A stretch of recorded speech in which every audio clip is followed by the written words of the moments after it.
Pavlov, le cofondateur, directeur des opérations d'Aircall. Bonjour. Bonjour Jonathan, on vous connaît, vous êtes déjà venu.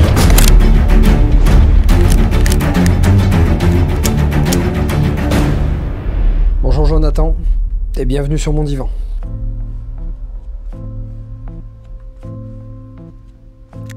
Jonathan, bonjour. Bonjour. Bienvenue sur mon divan. Eh ben écoute, je suis bien là. Je m'y attendais pas. Bien installé? Ça va, ça va. Alors Jonathan, comment tu te décrirais? Qui est Jonathan? Oula, ça va être long là. C'est la première question la plus longue de l'histoire. On a le temps. Écoute, comment je me décris? Je suis un jeune. Je suis né en 1986 à Paris, d'une mère bulgare et d'un père inconnu. Et aujourd'hui, on va dire que j'ai eu un tournant dans ma vie à 12 ans. Beaucoup de choses se sont passées, mais on va dire que j'ai fait de mon mieux pour arriver à quelque chose. Et aujourd'hui, j'ai dernièrement, il y a 10 ans, cofondé Aircall, qui est une des licornes françaises, la 16e pour être plus exact. On a à peu près 800 salariés dans le monde. On fait de la téléphonie pour les entreprises. On permet aux boîtes, où qu'elles soient, de créer l'intégralité de leur système de téléphonie.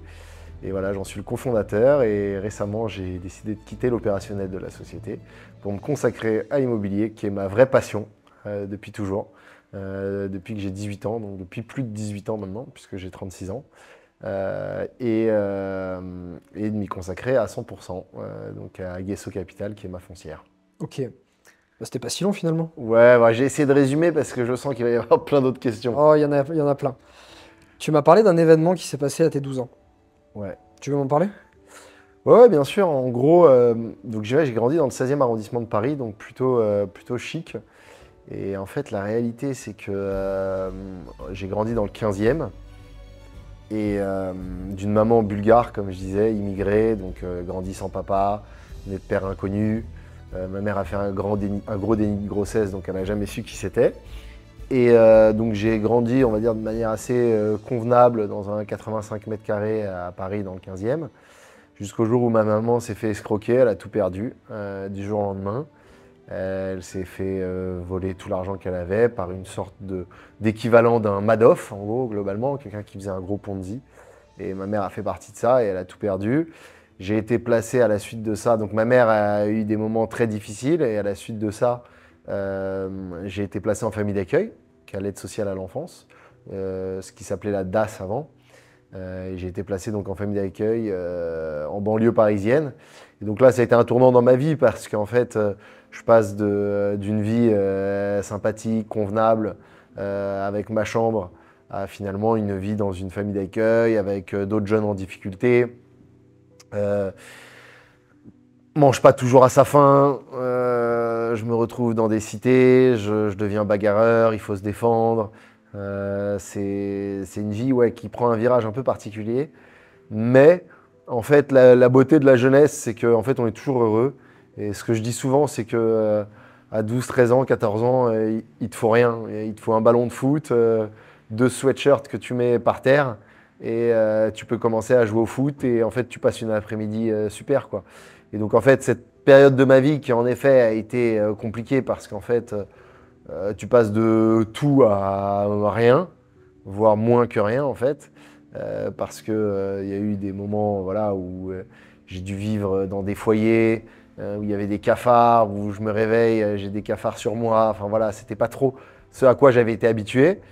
Mais avec la jeunesse, en fait, tu t'habitues à tout et finalement, je vais te dire honnêtement et je vais rassurer tous tes téléspectateurs, ça a été une période de ma vie qui a été difficile sur le papier, mais tous les jours, en fait, ça allait.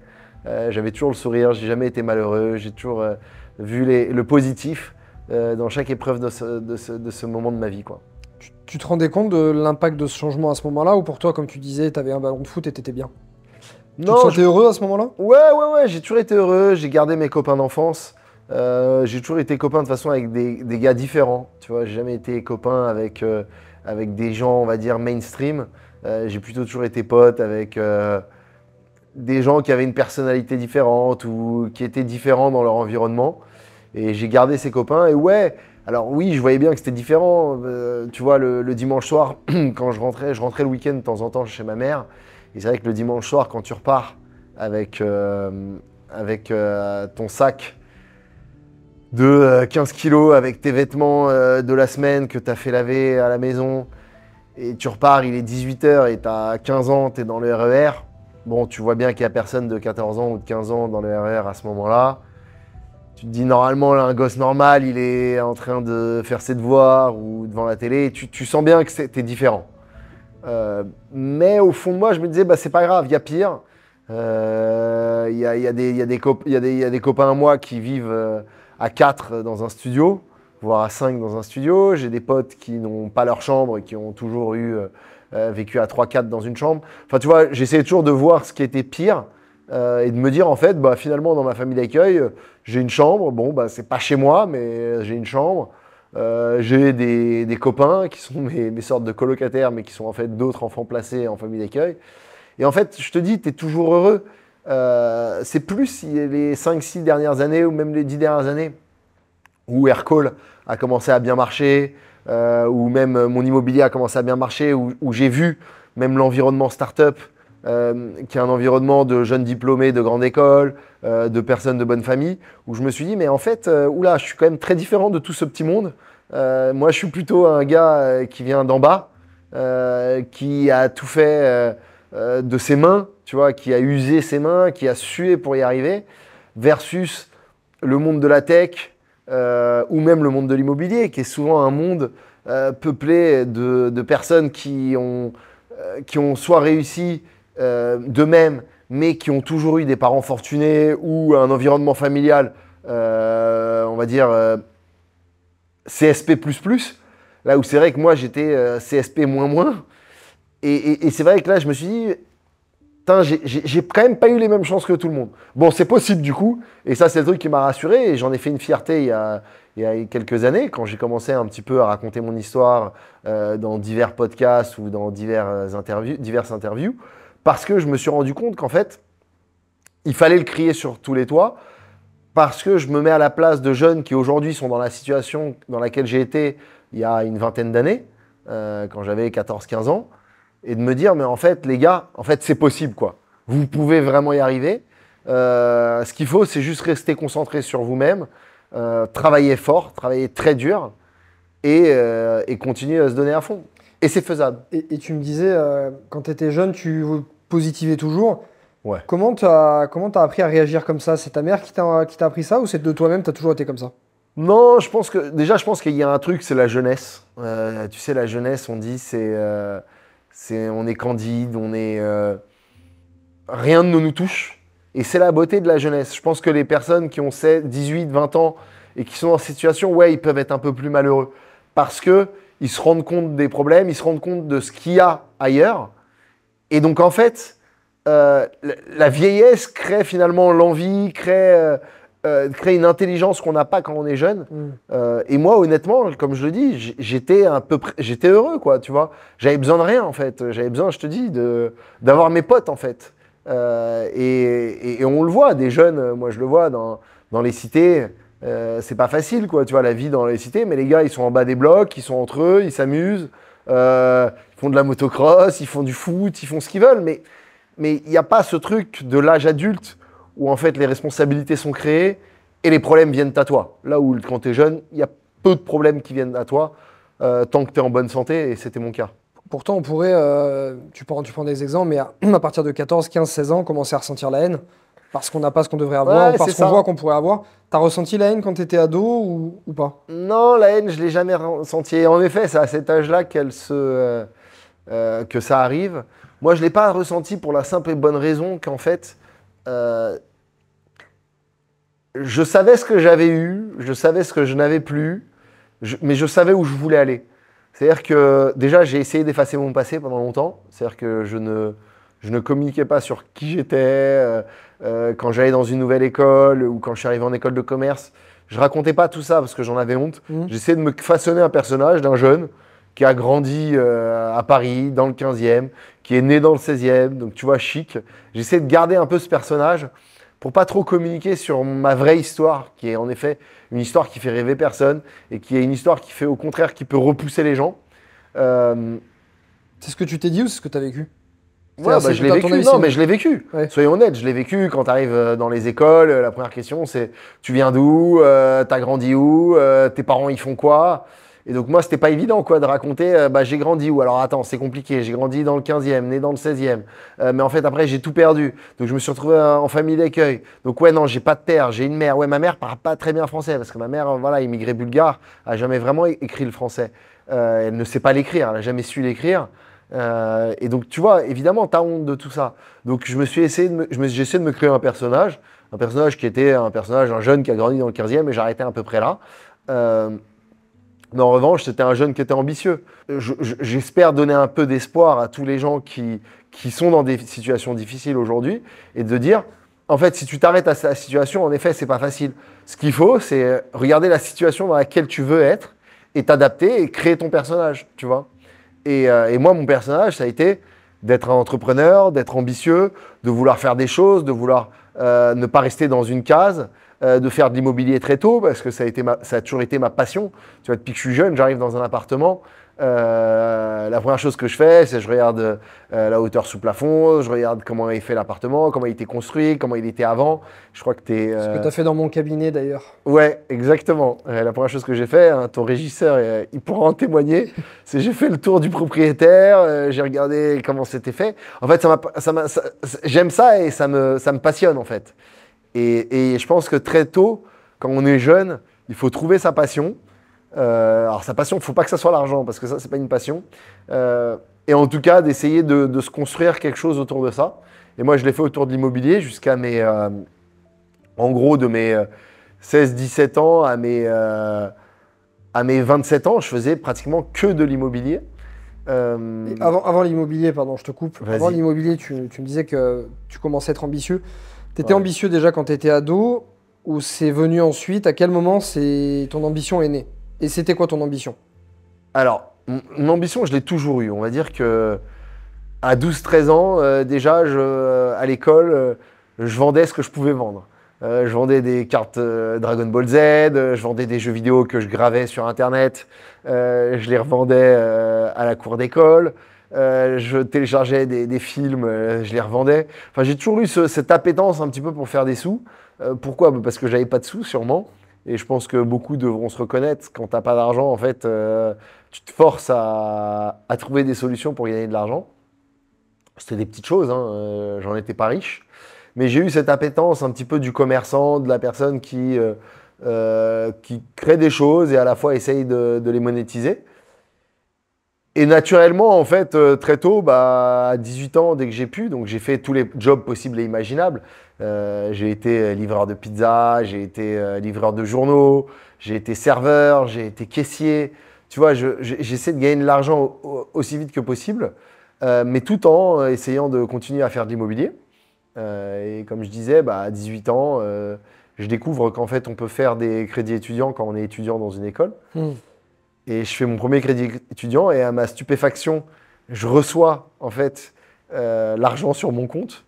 Et c'est vrai que là, je découvre qu'en fait, un crédit étudiant, en fait, c'est de l'argent qu'on te donne. Et je l'ai utilisé différemment que la manière dont les écoles pensaient qu'on devait l'utiliser.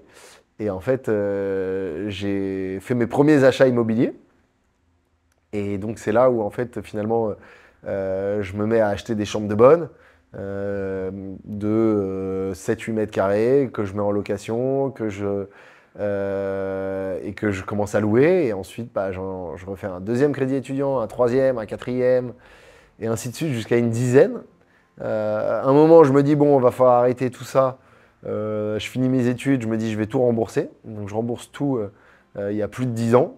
Et je me dis, à ce moment-là, c'est là où je commence à faire Aircall en plus.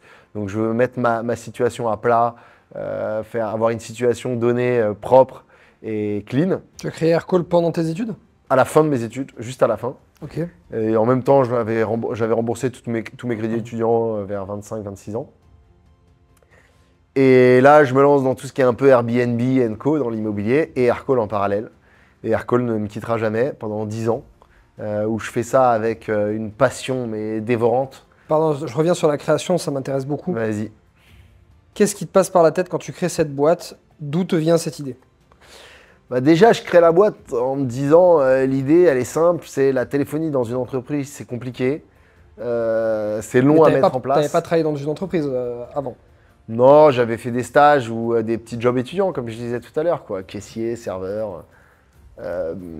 Et je me dis, en fait, non, mais dans mes stages, je le voyais que la téléphonie, c'était un concept compliqué. Tu commences ton stage, on te met en place la téléphonie, ça fonctionne pas comme c'est censé fonctionner, c'est long à mettre en place, tu fais un appel, tu raccroches, c'est fini, il n'y a plus rien. C'est pas aussi simple que finalement le téléphone portable où tu vois, tu reçois ta puce, tu mets et ça fonctionne globalement. C'était pas ça la téléphonie d'entreprise. Et donc on se dit avec mes associés, il faut qu'on rende ça plus simple. Finalement, il faut qu'on crée ce que WhatsApp a été à la téléphonie personnelle, au chat, à ce que tu veux. On va le créer à la téléphonie d'entreprise. Et souvent, on fait le paradoxe entre la téléphonie qu'on a connue, le téléphone portable classique, et le smartphone, apporter des fonctionnalités, quoi. Et donc, on s'est dit, en fait, la téléphonie professionnelle, ça va être un truc où il n'y a pas besoin de hardware, donc que du software, donc que du logiciel. Ça va être sur ton ordinateur professionnel. Tu as une app, tu passes, tu reçois tes appels. Et après, on a développé toute une partie, et qui est la partie principale aujourd'hui de l'outil, qui est un outil de centre d'appel, un outil de call center, qui permet aux entreprises de mettre en place l'intégralité de leur téléphonie directement en ligne, en quelques minutes, et d'intégrer la téléphonie aux outils métiers que les entreprises utilisent déjà, donc au CRM, au helpdesk, à tout ça. Et donc, c'est ce qui fait qu'aujourd'hui, quand tu appelles le service client de ton e-commerçant préféré, en fait, souvent on te reconnaît, on te dit bonjour Christopher, vous allez bien? Ah, je vois que vous avez appelé il y a 3 semaines pour la commande que vous avez faite, vous inquiétez pas, c'est en chemin, tu vois, on te reconnaît. Et donc c'est ce qu'on a créé en fait. Au moment où tu le crées, quelles sont tes premières difficultés, tes premiers doutes? Comment ça s'est passé la création? Écoute, la création en fait c'est que des emmerdes parce que déjà on connaissait rien à la téléphonie d'entreprise, on connaissait rien au call center, on connaissait rien au logiciel. C'est-à-dire qu'on était monsieur et madame tout le monde finalement. Moi, je connaissais un peu le logiciel, mais en tant que particulier qui bricole son ordinateur. Mes associés étaient 2 associés tech qui développaient du logiciel, mais pas du tout à ce scale-là. Et mon autre associé, Olivier, qui lui était un ancien consultant au BCG, donc tu vois, vraiment rien à voir. Et les difficultés, en fait, c'est on découvre un métier déjà, donc on fait toutes les erreurs. 2, on découvre que, en fait, créer un logiciel, quand ce logiciel commence à bien fonctionner, il va y avoir des problématiques de scale, des problématiques un peu métier qui naissent. Et donc, notamment, la téléphonie d'entreprise, c'est la qualité de la voix. Et donc là, en fait, on découvre que la téléphonie, en fait, la voix, c'est un truc qui est très compliqué. Que 2 personnes puissent se parler sur Internet, c'est hyper compliqué. Et encore plus quand il y a une personne qui est en effet sur Internet et l'autre personne, elle est dans la rue sur son téléphone portable. Parce qu'en fait, tu fais de l'app to mobile, donc app to network. C'est-à-dire que tu passes de la téléphonie, du logiciel cloud à du cuivre. Et donc là, en fait, il y a tout un système de codec, il y a tout un système hyper complexe qui est de réussir à ce que de la voix qui part d'Internet finisse sur l'opérateur en bonne qualité.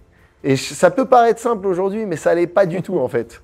Et tu vois, c'est pour ça qu'aujourd'hui, WhatsApp, c'est de l'app to app. Ça reste sur Internet. Quand tu appelles quelqu'un sur WhatsApp, tu l'appelles sur son WhatsApp. WhatsApp ne peut pas appeler sur un téléphone portable qui n'a pas WhatsApp, tu vois. Et nous, AirCall, c'est là où est toute la différence. C'est que nous, tu pars de l'équivalent d'un WhatsApp, donc du logiciel en ligne, à la téléphonie de quelqu'un. Tu vois, la personne, pour elle, c'est transparent. Tu l'appelles sur son portable. Et donc là, ça a été 5 années de galère. 2014, 2018, 2019. Financièrement, elles sont comment ces 5 premières années? Il y a des réussites? Ouais, attends, bien sûr. Il y a énormément de réussites. On passe de... Enfin, l'histoire d'AirCall, c'est une histoire de l'hyperscale. Aujourd'hui, AirCall, ça vaut plus d'1 milliard. Et ça, on l'a fait en moins de 7 ans. En 7 ans, on est passé de 0 à 1 milliard de valorisation. De 0 à 7 ans, on est passé de presque 800 employés. Donc, c'est allé très vite les premières années. Parce qu'en fait, on répondait à un besoin incroyable. On répondait à ce besoin des entreprises de mettre en place leur téléphonie. Et donc, première année, Aircall, on passe de, en gros, allez, de 0 à 18 mois, on passe de ça à 1 million de chiffre d'affaires en 18 mois. Après, on passe de 1 million à 3 millions l'année d'après, de 3 millions à 9 millions l'année suivante, de 9 à 18, de 18 à 36, de 36 à 70, de 70 à 100, et ainsi de suite. Donc, c'est allé très vite. Mais tout ça avec une base de clients qui étaient mécontentes, qui nous mettaient des mauvais avis sur Internet, qui nous disaient mais ça ne fonctionne pas comme je veux, mais j'entends pas la personne qui m'appelle, j'entends pas mon service client. Enfin, tu vois, un peu, je pense que vous avez tous déjà appelé un call center ou une équipe, enfin votre e-commerçant favori ou un service client en général et où la téléphonie n'est pas top.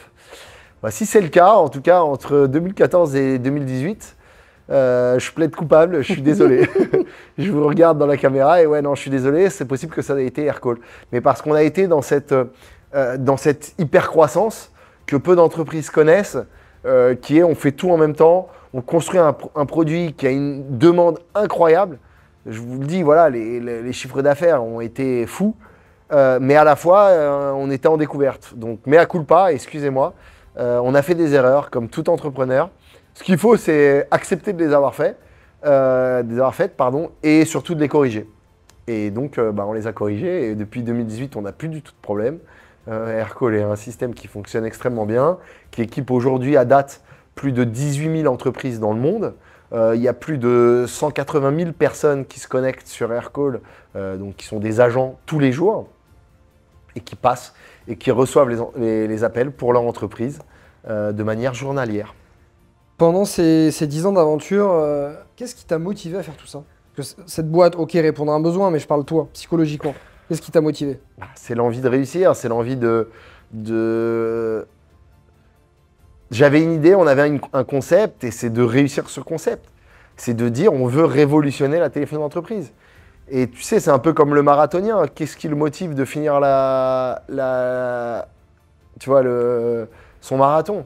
Bah, nous, c'était de réussir à faire fonctionner Aircall et à ce que dans le monde, aujourd'hui, les gens utilisent la téléphonie d'entreprise différemment que ce qu'ils l'ont utilisé.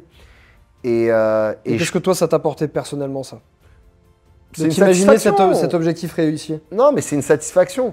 Moi, le truc qui me rend le plus heureux, je vais te dire, c'est d'avoir un client, et ça paraît paradoxal, c'est d'avoir un client qui est mécontent et de l'écouter pendant 1 heure. Ça me rend plus heureux que d'écouter un client content pendant 1 heure. Pourquoi? Parce qu'un client mécontent va m'apporter des choses incroyables, des idées folles parfois, qui vont faire que mon produit va être différent des autres et va apporter quelque chose de différent. Et tu vois, et tous les jours me réveiller et me dire, ce produit, faut qu'on fasse ça, faut qu'on fasse, on lui ajoute des fonctionnalités, il faut qu'on lui ajoute plein de choses, c'est exceptionnel. C'est passionnant. C'est voir grandir son enfant.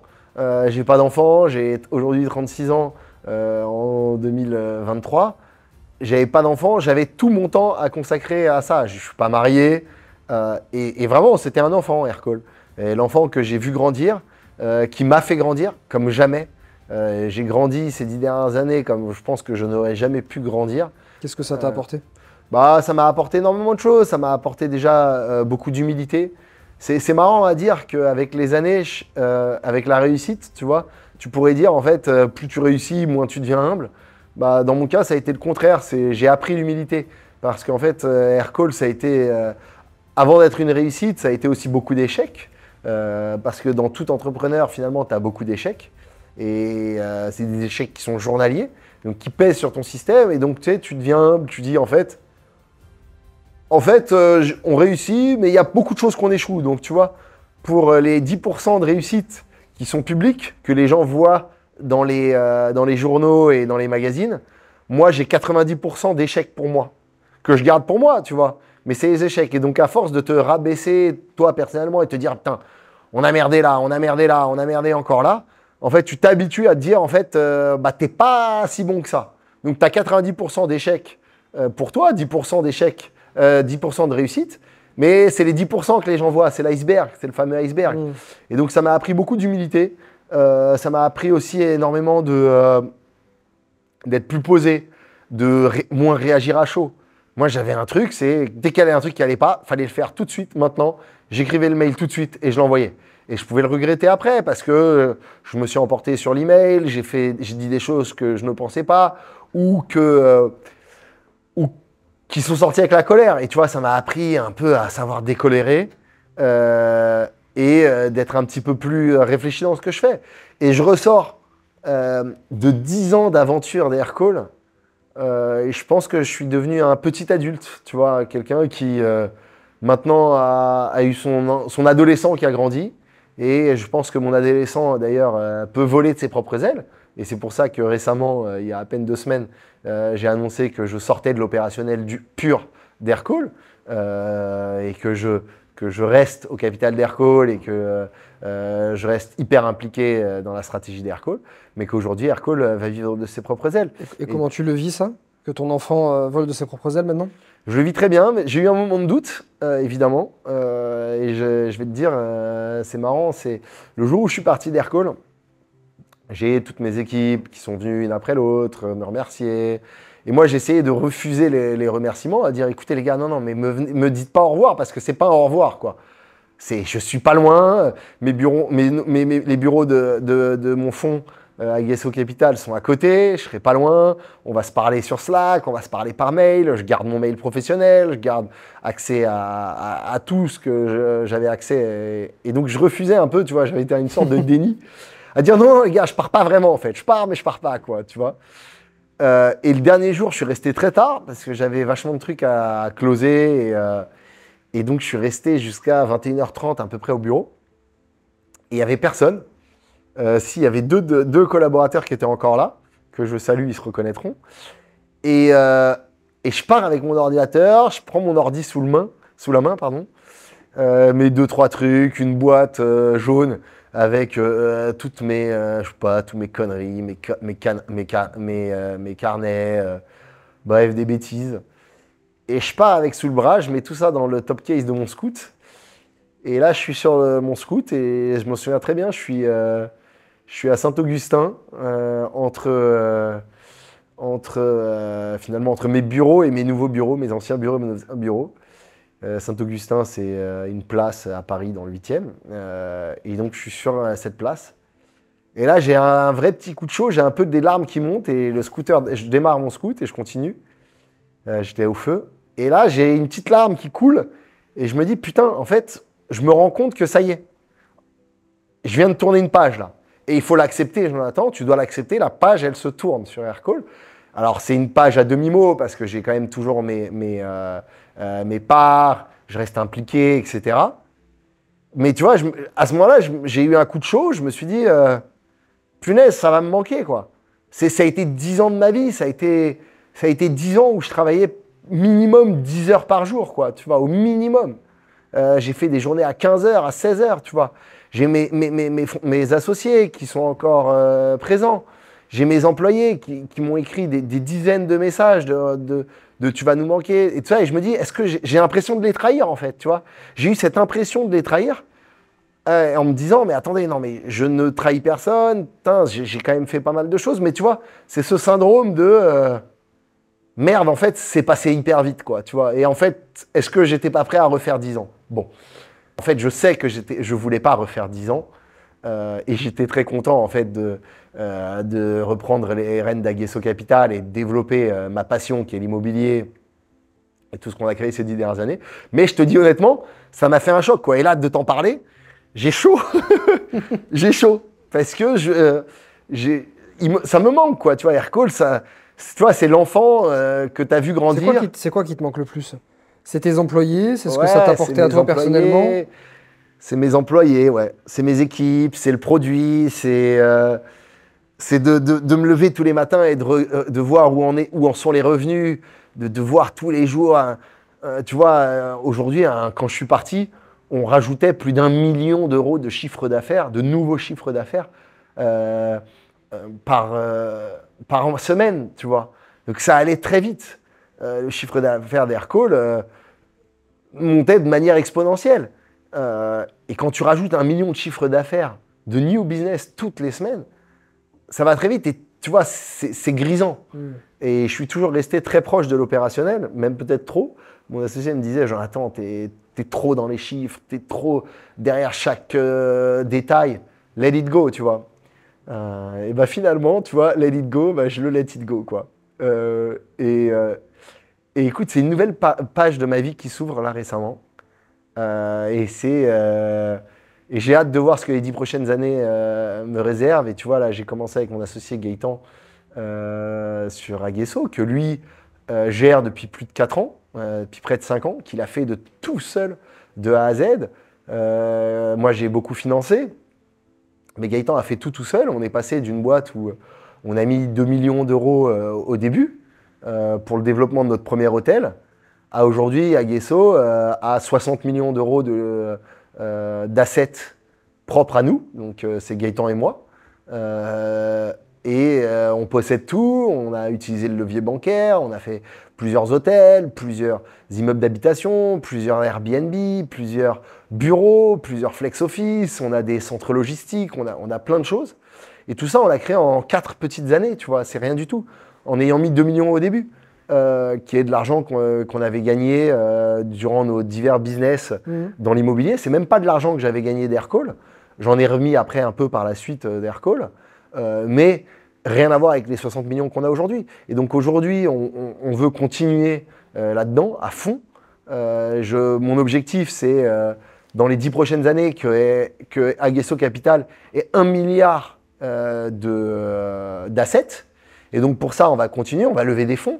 Dans les mois à venir, on va annoncer des levées de fonds sur Aguesso Capital, où on va lever sur des projets spécifiques, des hôtels, sur des immeubles d'habitation, à voir. En tout cas, en offrant un TRI à nos investisseurs de minimum 7 à 10%, ou même de les faire participer en equity au projet qu'on va faire. Et donc, continuer là-dedans. Et je suis hyper excité parce qu'en fait, contrairement à Aircall, où on a commencé à de rien et on savait même pas où on allait aller, et me dire aujourd'hui, bah en fait, on a créé un petit monstre, quoi, qui est ce qu'on appelle une licorne. Bon, j'aime pas ces mots parce qu'on s'en fout, mais une boîte qui est valorisée quand même 1 milliard, qui fait bien plus que 100 millions d'euros de chiffre d'affaires aujourd'hui, qui vise le milliard de chiffre d'affaires dans les 3-4 prochaines années. Et d'ailleurs, c'est marrant, mon successeur chez Aircall, je lui ai fait le pari. Et donc, je prends le pari devant toute la France, mais je lui ai fait une promesse que si la boîte d'Aircall faisait un jour 1 milliard de chiffre d'affaires, je lui offrirai une voiture.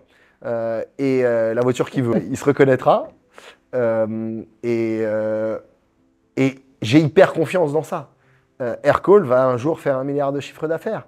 Parce que notre marché est énorme. J'ai d'ailleurs des concurrents qui font plusieurs milliards, pour n'en citer qu'un, Cisco. Donc, je ne suis pas inquiet. Ça va continuer à pousser.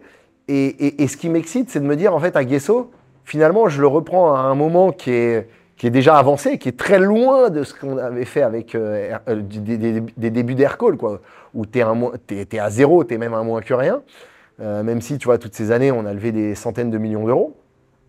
Mais à Aguesso, on n'a rien levé, on a fait tout nous-mêmes. Et donc, ça m'excite de me dire, maintenant, on va pousser fort et on va aller chercher plus loin. On va révolutionner notre métier, on va révolutionner aussi ce qu'on aime, ce qu'on fait, ce qui est essentiellement des hôtels. On pourra en parler après, mais tu vois, on a une vision de l'hôtellerie qui est assez différente de ce qui se fait aujourd'hui. Qu'est-ce qui te pousse, quand tu as accompli ce que tu as accompli avec Aircall, qu'est-ce qui te pousse à repartir sur une nouvelle entreprise et à viser le milliard? Mais je suis un éternel insatisfait. Et mon associé, tous mes 2 associés, que ce soit Olivier sur la partie Aircall ou Gaëtan sur la partie immobilier Aguesso Capital, les 2 me diront toujours, mais tu es tellement un éternel insatisfait, et ça en est énervant, quoi, tu vois. Genre, ils s'agacent, notamment Gaëtan qui s'agace souvent de ça, qui me dit, t'es chiant, quoi, tu vois, sois satisfait du peu. Et moi, je suis un éternel insatisfait, je me dis, en fait, tu vois, j'adore construire des choses, j'adore avancer et voir les choses évoluer. Et tu vois, aujourd'hui, on n'est qu'aux prémices d'Aguesso Capital.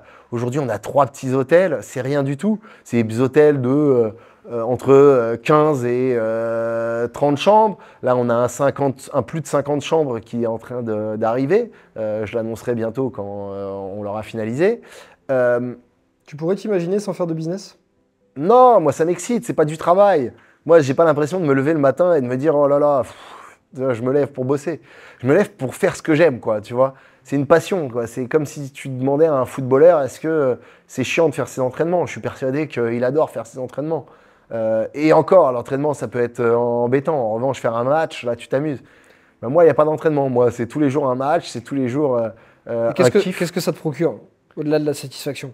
Qu'est-ce que c'est de l'adrénaline. C'est de l'adrénaline, c'est Et je vais te dire la vérité, de continuer à apprendre des choses. Ces 10 dernières années, j'ai été sur Aircall.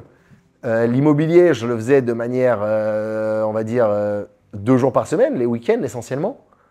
Donc, il y a encore plein de choses à apprendre, tu vois. Et là, je passe du temps actuellement, là, on est en train de rénover notre 3e hôtel, Maison du Moulin Vert, qui va être essentiellement plutôt un Airbnb plus, avec 17 cellules. Et tu vois, je m'amuse à le refaire. On l'a fait il y a 4 ans avec Maison Barbès. Je m'amuse à le refaire. Je découvre d'autres trucs que je n'avais pas vus, que Gaëtan avait géré.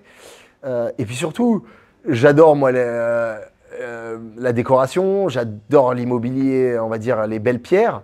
Et tu vois, m'amuser à rénover des choses qui étaient des taudis, qui étaient horribles et moches à souhait.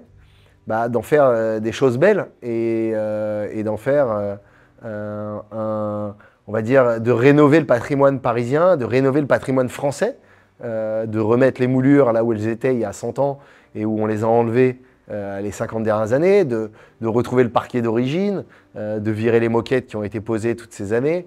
Et tu vois, ça m'amuse, quoi, tu vois, je m'amuse.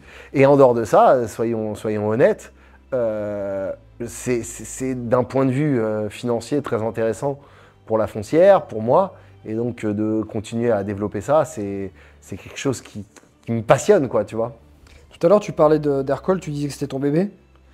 Ouais. Est-ce que tu considères que tes employés, c'est ta famille? Ouais, concrètement, bah, c'est ma seule famille. En fait, j'ai pas de famille. J'ai même plus de maman. Ma mère est décédée il y a plusieurs années. Mes copains, c'est ma famille. Et mes employés, c'était un peu ma famille. Et souvent, quand je m'adresse à eux, ils le savent, quoi. Je leur parle comme si c'était des copains de toujours. Parce que je pense que déjà, j'ai le tutoiement facile et je me vois éternellement comme un jeune de 20 ans. Tu vois, j'ai pas l'impression d'avoir grandi finalement dans ma tête. J'ai grandi dans mon comportement, mais je suis toujours le même. Et tu vois, quand je vois de mes copains, quand j'avais 12, 13 ans, 14 ans, de famille d'accueil, les gars avec qui j'étais au collège, ou même en primaire, avec qui j'ai fait toutes les bêtises possibles et imaginables, ils me le disent, t'as pas changé, quoi. T'as juste un look différent, mais en fait, t'as pas changé. T'es le même, t'as les mêmes expressions, t'es prêt pour partir au combat à tout moment, personne te fait peur, et voilà, t'y vas, quoi. Tête baissée, t'as pas d'enfant, donc en plus, t'en as rien à foutre. Et ça, tu vois, ça a fait de moi quelqu'un un petit peu de... on y va, on se pose pas de questions. Faut y aller, quoi. Et en fait, ça m'amuse. Tu vois, c'est drôle à dire, mais ça m'amuse, quoi. Et j'ai cette chance, c'est d'être passionné par un truc qui m'amuse. Tu parles de financier aussi, quand tu as parlé du fonds, tu as dit que c'était l'immobilier financièrement intéressant. Quand on a atteint ce niveau financier, qu'est-ce que ça te fait d'avoir plus ? Est-ce que tu le sens ? Est-ce que c'est une volonté ? Est-ce que c'est un objectif ? Non, il n'y a pas d'objectif. Mais oui, attends, on peut toujours plus. Hein. Attends, tu sais, c'est bête à dire, mais le gars qui s'achète sa première Golf, il est hyper content.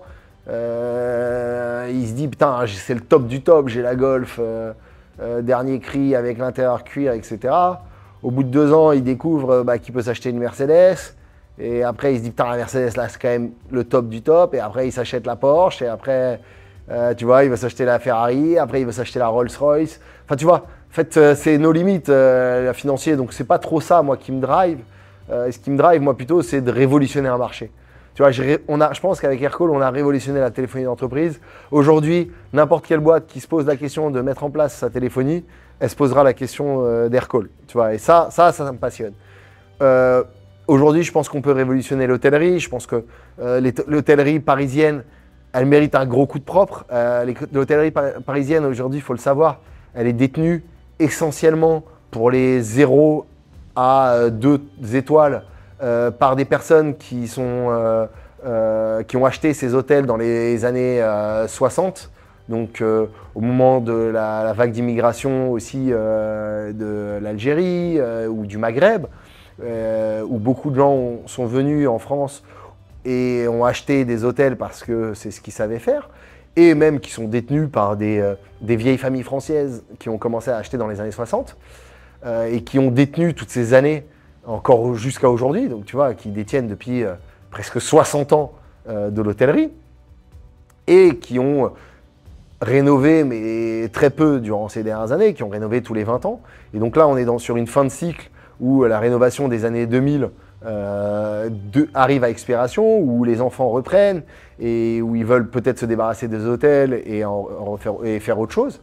Là où nous, on veut acheter le plus d'hôtels possible, des hôtels entre 20 et 50, 70 chambres, 100 chambres même, et en faire quelque chose d'exceptionnel, de nouveau, en lui apportant toute la nouveauté, on va dire, que les technologies permettent aujourd'hui, tout en lui redonnant, on va dire, son blason de jeunesse, quoi. Donc ça veut dire remettre les moulures dans les immeubles haussmanniens, que ce soit les corniches au plafond, que les moulures sur les murs, leur remettre le parquet d'origine, leur remettre, on va dire, une électricité, on va dire, d'aujourd'hui, avec tous les avantages de l'électricité d'aujourd'hui, rénover, faire la rénovation énergétique. Tu vois, moi, je suis hyper touché par tout ce qui est pollution et même par les passoires thermiques. Donc, tu vois, changer les fenêtres, remettre les crémones d'époque, mettre des fenêtres hyper bien isolées, refaire l'isolation des murs.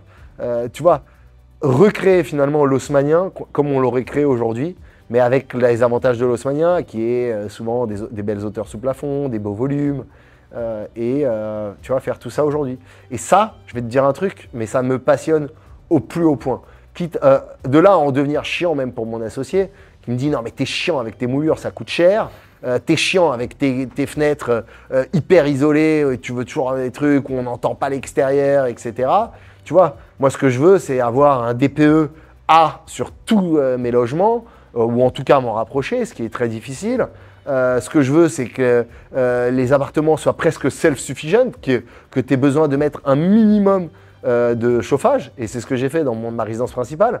J'ai supprimé 50% du chauffage central, ce qui est con parce qu'en fait je continue à payer le chauffage central avec tout le monde, mais j'ai supprimé la moitié de mes chauffages centrales parce que j'ai fait une rénovation énergétique de malade, et c'est un peu un bunker. Bon, mine de rien, en fait j'ai une copro qui chauffe pas trop, donc cet hiver j'étais à 19 degrés, c'était sportif. Je crois que je suis même tombé à 18. Bon, c'est un peu sportif, 18 degrés dans votre salon. Dans la chambre, c'est moins gênant, mais dans le salon, c'est un peu plus gênant. Mais ce que je veux dire, c'est que, tu vois, ça m'amuse de le faire. Et je le vois pas comme une contrainte, là où beaucoup de gens peuvent le voir comme une contrainte. Aujourd'hui, ta seule source de satisfaction, c'est tes boîtes ou t'en as d'autres? Ma seule source de satisfaction, c'est mes boîtes? Non. C'est aussi mes amis et de continuer à grandir, tu vois. J'ai toujours aimé être entouré de personnes plus âgées que moi. Donc j'ai 50% de mes potes qui ont 10 ans de plus que moi. Et tu vois, j'adore apprendre, quoi. Et moi, ma satisfaction, c'est d'apprendre. Je sais pas si tu te souviens quand on s'est rencontrés, Chris. Tu vois, j'ai passé mon temps à te poser plein de questions sur ce que tu faisais, sur tout ça. Bah, je m'intéresse aux gens et moi, c'est ça ma passion. C'est vraiment de m'intéresser à ce que les gens font. Et aujourd'hui, bah, ça me passionne, tu vois, ça me passionne de rencontrer des gens, de pouvoir aussi donner de l'espoir aux gens, tu vois. Moi, avoir des jeunes qui m'écrivent sur LinkedIn et qui me disent « Putain, Jonathan, ça m'a redonné un coup de boost », ou même à des employés, quoi. Tu vois, un gars qui est employé dans une boîte du CAC 40, qui a un job et qui est très bien, tu vois, il n'y a pas de honte. Beaucoup de gens, en regardant les réseaux sociaux, ont l'impression qu'il faut être entrepreneur pour réussir. Réussir, c'est avant tout être heureux. Et ça, on l'oublie souvent. Tu vois, moi, ma mère, un jour, elle était spéciale, elle était un petit peu difficile, tu vois. Elle me reprochait souvent ce que je représentais plus jeune, où je faisais des bêtises, où j'étais bagarreur, où j'avais pas les meilleures notes à l'école. Et finalement, souvent, ce que les gens te disent, c'est mais qu'est-ce que tu veux faire plus tard? Et moi, la réponse que j'ai toujours eue, qui est une réponse bête, c'est je veux être heureux. Et souvent, les gens ne le comprenaient pas, tu vois. Les gens ne le comprenaient pas en disant mais non, mais t'as pas compris la question, quoi. Et je rétorquais bêtement, comme John Lennon l'avait dit, quoi. Mais en fait, c'est vous qui n'avez pas compris la vie, quoi. Parce que la vie, c'est être heureux. Et c'est en fait, être heureux, c'est faire ce qu'on aime. Et pas faire ce qu'on pense qui va nous rapporter de l'argent. De l'argent, il y en a partout. Je le dis souvent. De l'argent, il y en a partout. Si tu veux faire de l'argent, tu peux en faire. Si tu aimes, je dis n'importe quoi, faire du jardinage, si tu veux faire de l'argent en jardinage, vas-y, crée un jardiland. Ou innove, crée quelque chose, j'en sais rien.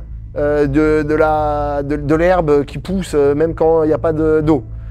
Tu peux toujours gagner de l'argent si tu fais ce que tu passionnes. C'est juste, si tu veux faire de l'argent, tu peux le faire at scale, quoi, à grande échelle. Et on l'oublie souvent. Mais la clé du succès, c'est de faire ce qu'on aime et d'être heureux dans ce qu'on fait.